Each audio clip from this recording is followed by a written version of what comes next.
샬롬. 10월 첫 주간 시작됩니다.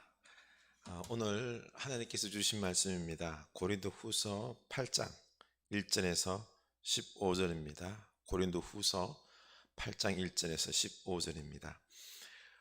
형제들아, 하나님께서 마게도냐 교회들에게 주신 은혜를 우리가 너희에게 알리노니, 환난의 많은 시련 가운데서 그들의 넘치는 기쁨과 극심한 가난이 그들의 풍성한 연보로 넘치게 하였느니라. 내가 증언하노니 그들이 힘대로 할 뿐 아니라 힘에 지나도록 자원하여 이 은혜와 성도 섬기는 일에 참여함에 대하여 우리에게 간절히 구하니, 우리가 바라던 것뿐 아니라 그들이 먼저 자신을 죽게 드리고 또 하나님의 뜻을 따라 우리에게 주었도다.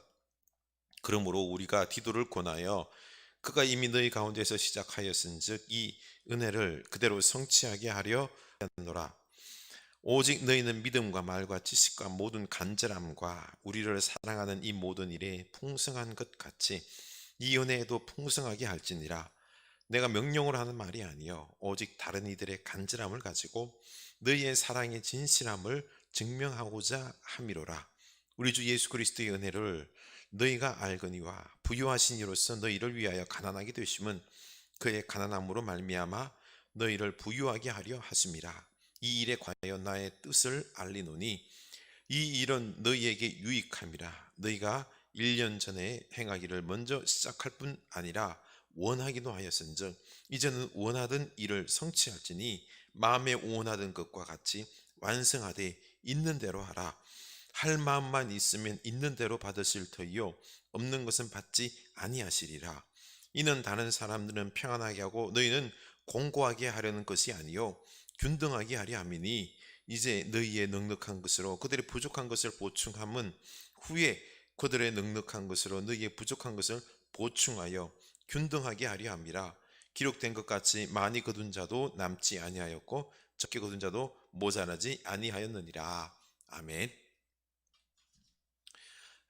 오늘은 좀 방송 실수 인하여서 다시 또 이렇게 말씀을 올리게 됩니다.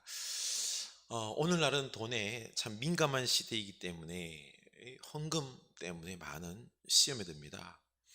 이 은혜가 풍성한 헌금을 가장 은혜 없는 영역으로 숨겨버립니다.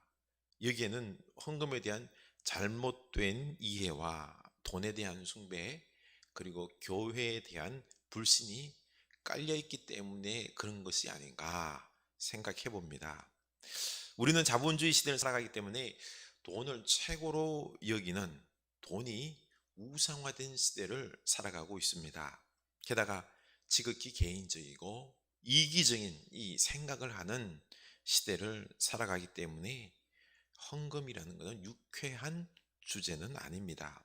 게다가 내가 낸 이 피 같은 헌금을 교회가 의미 있게 써야 되는데 교회의 불신으로 더더욱 헌금을 하기 싫고 차라리 내가 직접 가난한 사람들 돕겠다라고 말하는 분들도 있습니다. 그래서 헌금에 대한 바른 이해가 아주 절실합니다. 그런데 간혹 뉴스 기사에 사이비 종교의 많은 재산을 잃었다는 기사를 읽게 됩니다. 그 귀한 돈을 속아서 잃는 것을 보면 더욱 헌금을 잘 이해해야 된다는 생각이 듭니다. 왜 그 큰 돈을 그렇게나 쉽게 속아서 낼까요? 그 이유는 간단합니다. 지금 당신이 헌금을 힘껏 많이 바치면 바칠수록 하나님께서 몇 곱절로 축복해 주실 것입니다 라고 하는 이 말에 귀가 솔깃해지는 거죠. 개인의 어떤 욕심을 자극해서 바치면 더 많은 축복을 받을 수 있다라는 이 말에 현혹이 쉽게 되어서 속는 것입니다. 이 자본주의의 중심에는 어느샌가 이 욕심과 효율성이라는 가치가, 생각이 우리 속에 깔려 있습니다. 이게 세뇌가 되어 있습니다. 그래서 적게 투자해서 많이 버는 투기, 또 그런 사기꾼들의 말에 사람들이 쉽게 빠져드는 것입니다. 여기는요, 사람들의 마음속에 있는 욕심, 효율성, 이게 우리 속에 있기 때문에 이게 자극되면 쉽게 빠져든다는 거죠. 강남의 한 대형 교회에서 건축 헌금을 할 때에 한 의사 부인, 아마 권사 정도 되는 분인데요. 그 남편에게, 안 믿는 분인데도, 여보, 이 5천만 원 헌금하면은 하나님께서 몇 곱절로 갚아주신다고 설교하셨어. 이 소리를 들었습니다. 결국 간단히 건축을 완성했습니다. 그 설교의 중심은 하나님께서 몇 곱절로 갚아주신다는 논리입니다. 그러면 하나님은 진짜 이런 마음을 기뻐하실까요? 저는 동의를 못하겠습니다.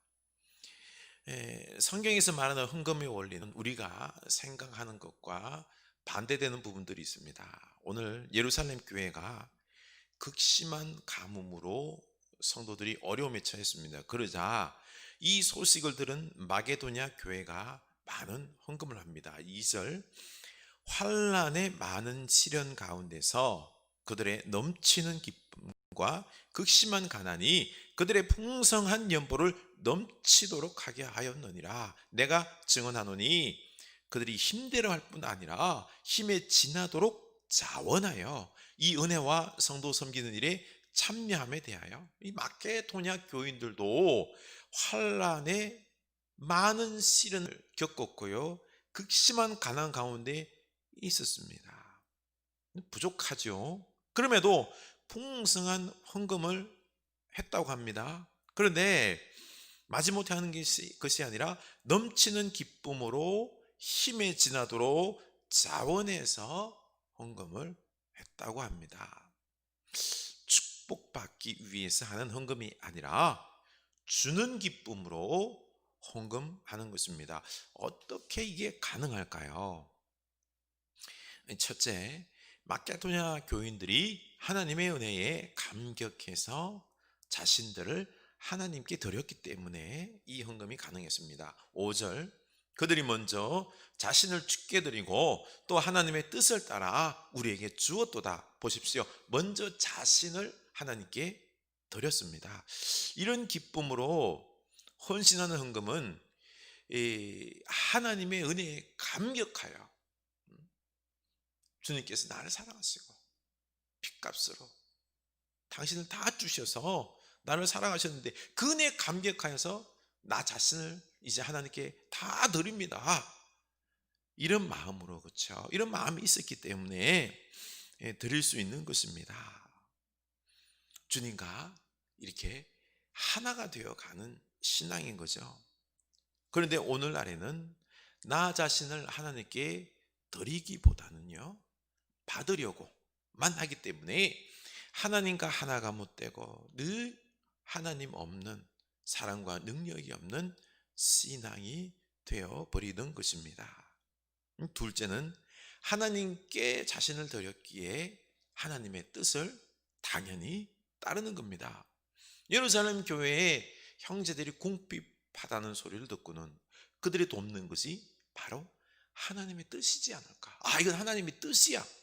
그래서 순종하며 헌금하는 것입니다.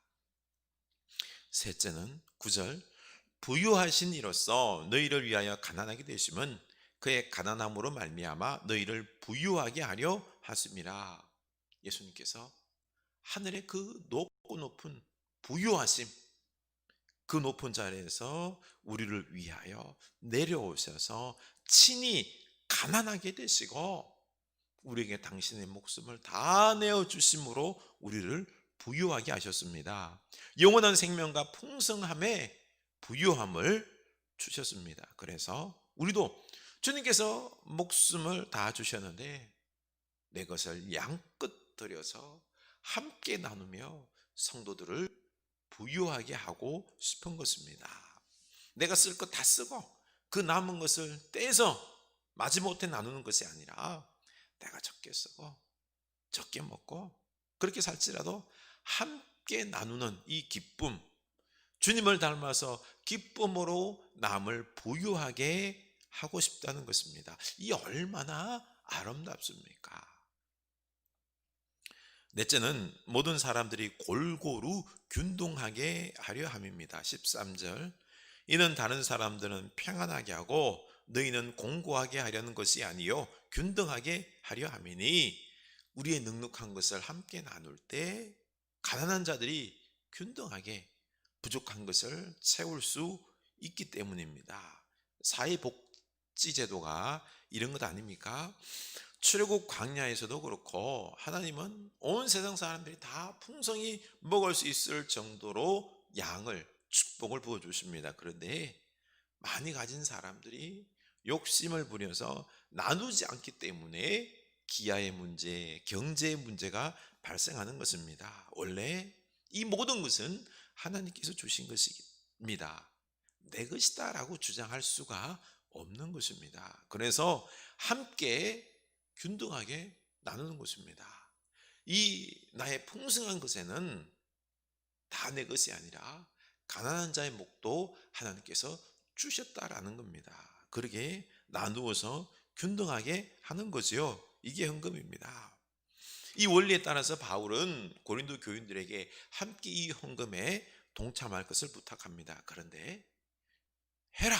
명령하는 것이 아니라 8절, 내가 명령으로 하는 말이 아니요 오직 다른 이들의 간절함을 가지고 너희의 사랑의 진실함을 증명하고자 함이로다. 헌금은 마지못해 눈치 보며 하는 것이 아니라 하나님을 향한 나의 이 진실한 사랑을 증명해 보이는 것이다 라는 것입니다. 하나님께서 보고 계십니다. 그러니 하나님 사랑합니까? 그 사랑의 마음의 표현을 헌금으로 담아서 표현하라는 거죠. 그리고 두 번째, 고린도 교인들은 우리는 은사도 많고 풍성한 은혜를 받았다라고 자부했습니다. 7절, 오직 너희는 믿음과 말과 지식과 모든 간절함과 우리를 사랑하는 이 모든 일에 풍성한 것 같이 이 은혜도 풍성하게 할지니라. 그래, 너희들이 믿음도 있고 말도 있고 지식과 기도와 사랑이 많다, 믿음이 좋다라고 하는데 이 헌금에도 그 큰 믿음만큼 기쁨으로 풍성히 참여해서 은혜가 넘치게 하라는 거죠. 셋째는 할 마음 있으면 하라고 12절에 말합니다. 할 마음만 있으면 있는 대로 받으실 터이요 없는 것은 받지 아니하시리라. 이렇게 헌금은 할 마음, 기쁨으로 드리고 싶은 마음을 담아서 하라는 것입니다. 아직 마음에 준비가 되지 않으면 안 해도 됩니다. 시험 들 필요가 없기 때문이죠. 하나님은 가난한 하나님이 아니라 부자 하나님이십니다. 기쁨으로 헌금하고 은혜가 풍성한 헌금으로 그 가난한 자들을 부유하게 하는 부의 균등이라는 기적이 일어나는 이 역사가 바로 헌금인 것입니다. 이렇게 우리가 헌금에 대한 바른 신앙으로 하나님을 기쁘시게 하고 은혜가 풍성하게 넘치기를 기도합니다. 여러분의 헌금이 은혜가 풍성하고 쓰임 들지 않는 사랑의 기쁨의 마음으로 표현되는 헌금이 될 수 있길 축원합니다. 기도합시다. 하나님 아버지, 오늘 마게도냐 교회가 사랑으로, 믿음으로, 그 없는 중에도 기쁨으로 자원하여 힘이 넘치도록 이 고통 가운데 있는 모교회 예루살렘 교회를 돕습니다. 이 본을 받아서 고린도 교회도 이제 함께 동참할 것을 요청하고 있는 장면을 보게 됩니다. 하나님, 우리는 이 헌금을 하나님께 더 많이 받기 위함이 아니라 하나님께 받은 우리의 사랑, 은혜, 이 풍성함 내가 받았기에 나도 또한 이 풍성함을 함께 나누는 하나님께 갚아야 됨이 바로 하나님뿐만 아니라 사랑하는 교우들, 가난한 자들, 그들에게 나눔이 필요한 것이기에, 함께 기뻐함이기에, 부의 균등이 일어나기에 이 헌금을 기쁨으로 드리는 줄 아옵니다. 주여, 우리가 시험 들지 아니하고 기쁨으로 헌금할 수 있도록 믿음에 믿음을 더하여 주시옵소서. 예수님 이름으로 기도드립니다. 아멘.